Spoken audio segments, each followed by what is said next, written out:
Today we have Matt Struthers back again to give us the crop report of the week. And so thank you so much for being with us today, Matt. Thanks for having me.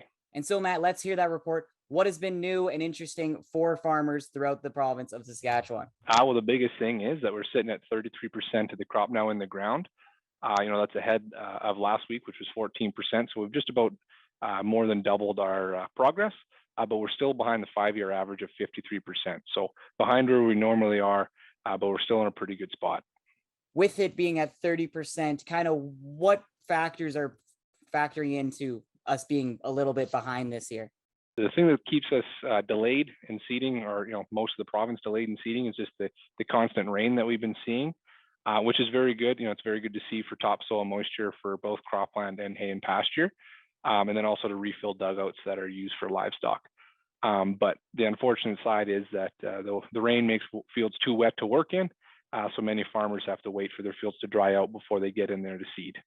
And so, Matt, with these unfavorable seeding conditions, what problems would it create for farmers if they have to push that deadline kind of early June to get seed into the ground? What kind of problems would that create for their growing conditions as well as harvesting?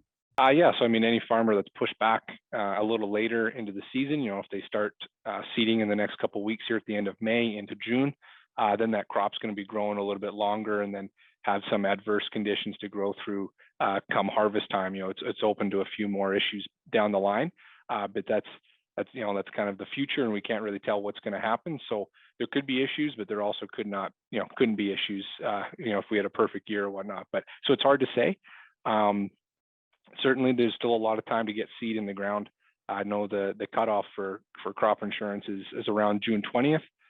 For coverage, so there's still plenty of time to get seed in the ground. All we need is the rain to stop and some nice sunny days to dry those fields out. And so we've been talking a lot about moisture today, and which parts of the province has been seeing the most moisture, and has it been good in some parts, or have we been hoping that the moisture would stop in some parts that have been really receiving a lot of moisture recently? Unfortunately, the rain has been heavier in the east, where we've been getting more rain at the beginning of this year. But the west did receive some rain, kind of around the Outlook area towards Kindersley, got a little bit of rain, and then a little farther to the southwest. So that's good to see. The area that got the least amount of rain this past week was the northwest. So they'll be taking advantage of that and getting a lot of seed in the ground. But once they do get seed in the ground, they'll certainly need more rain in the coming weeks. Thank you so much for being with us once again, Matt, and we look forward to the report next week. Awesome. Thank you very much. You take care.